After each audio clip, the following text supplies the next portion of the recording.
ஸ்ரீரங்கம் தொகுதியிலேருந்து வரோம். ஸ்ரீரங்கம். ஓகே. அமைச்சர் ரமேஷ் அவர்கள் எப்படி செயல்பட்டு இருக்காரு? அவர் இளைஞர்னால இளைஞர் பட்டாளமே அவர் கூட நிறையாவே இருக்கும். Okay. இன்னும் அவர் ரொம்ப அவரோடய வேகமா இருக்காரு. அவரோட வேகமா நாங்களும் பயணிச்சுட்டு இருக்கோம். ரொம்ப வேகமா.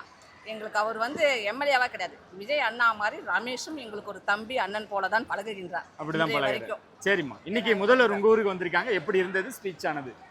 அதாவது சொல்லுவாங்கல்ல, ரொம்ப அது ஸ்பீச்சை கேட்குறதா இல்லை அவரை பார்க்குறதான்னு எங்களுக்கே தெரியலை. முதல்ல அவர் ஸ்பீச்சை கேட்கலான்னு இருந்தவங்க அளவுதான், அவர் பார்த்தா போதுன்ற ஒரு ஸ்பீச்லேயே இருக்கோம் நாங்கள். அவ்வளவுதான்.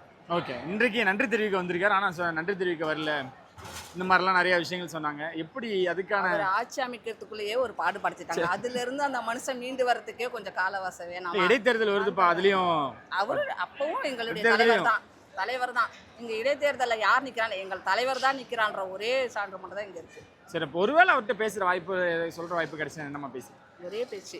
எங்களை போன்ற கொஞ்சம் கீழ்த்தரத்திலிருந்து வந்த நாங்கள் வந்து ரசிகர் மன்ற மக்கள் இயக்கத்திலேருந்து என்னுடைய கணவர் வந்து வந்துட்டு இருக்கோம். ரசிகர் மன்ற மக்கள் இயக்கம் ஆரம்பித்ததுலேருந்து எங்கள் கணவர் வந்து பொது தொண்டு இன்னும் ஸ்ரீரங்கம் பகுதி அவர் இருக்காரு, செஞ்சிட்ருக்காரு.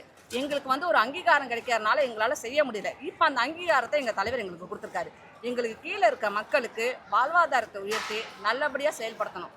அதுக்கு எங்கள் தலைவர் செஞ்சால் போதும். கீழ்மட்ட மக்கள் உயர்த்தினாலே எங்களுக்கு அதுவே எங்கள் தலைவர் செயல்படுது. எந்த இலவசமும் எங்களுக்கு வேணாம். சரி, எப்படி இருந்தது இன்னைக்கு? விஜய் அவர்கள் எப்படி கொண்டாடினாங்க? மக்கள் பார்க்கும்போது எப்படி இருந்தது? ஐயோ, நாங்கள் இவ்வளோ பக்கத்துல இருந்து பார்ப்போம்னு நினச்சி கூட பார்க்கல. நான் நிறைய வாட்டி பார்த்துருக்கோம். சென்னை போய் பார்த்தோம், ஸ்ரீரங்கம் இந்த ரோட்டில் போகிறப்ப பார்த்தோம். அதெல்லாம் ரொம்ப தூரத்துலேருந்து பார்த்தோம். நாங்கள் இங்கே தான் நின்றுட்டு இருந்தோம். இவ்வளோ கிட்டக்க நின்று பார்ப்போம்னு நினச்சி கூட பார்க்கல. எல்லாரும் சொல்கிற மாதிரி அவரை பார்க்குறதா இல்லை அவர் பேசுறதை கேட்குறதானே தெரியல. அந்த பாட்டு போட்டோன்னே ஒரு வைப் ஆயிடுச்சு. ரொம்ப சந்தோஷமா. அவர் வெளியே வந்ததும் நீங்கள் எப்படி செலிப்ரேட் பண்ணீங்க? எப்படி கொண்டாடுனீங்க? ஐயோ, அது எப்படி சொல்றது, நம்ம டான்ஸ்லாம் நாங்கள் ஒரு இடத்துல வந்து டான்ஸே பார்த்துருக்கோம். எனக்கு 40 இயர்ஸ் ஆகுது. எந்த கட்சி கூட்டத்துக்கு நான் போனதில்லை, எந்த கட்சிக்கு விமர்சனம் பண்ணுறது கிடையாது. சார் வந்து சொன்னார் பார்த்தீங்களா, நான் கட்சி ஆரம்பித்து வீட்டுக்குள் நுழையவில்லைன்னு, எங்கள் மனசுக்குள்ளே நுழைஞ்சிருக்காரு. அதனால தான் இப்போ அவர் வந்து கட்சின்ற ரீதியே கிடையாது. அவர் எங்களுக்கு எப்போவுமே அண்ணன் தான். நீங்கள் என்னமா சொல்லணும்னு விரும்புறீங்க அவருக்கு? நாங்கள் சொல்கிறதுக்குலாம் ஒன்றும் இல்லை, அவர் சூப்பராக எல்லாமே பண்ணிகிட்டு இருக்காரு. இன்னும் பெண்களுக்கான சப்போர்ட்டு இன்னமும் அவர் நல்லா கொடுத்துட்டு தான் இருக்காங்க. எங்கள் பகுதியிலையும் சரி கொடுத்துட்டு தான் இருக்காங்க.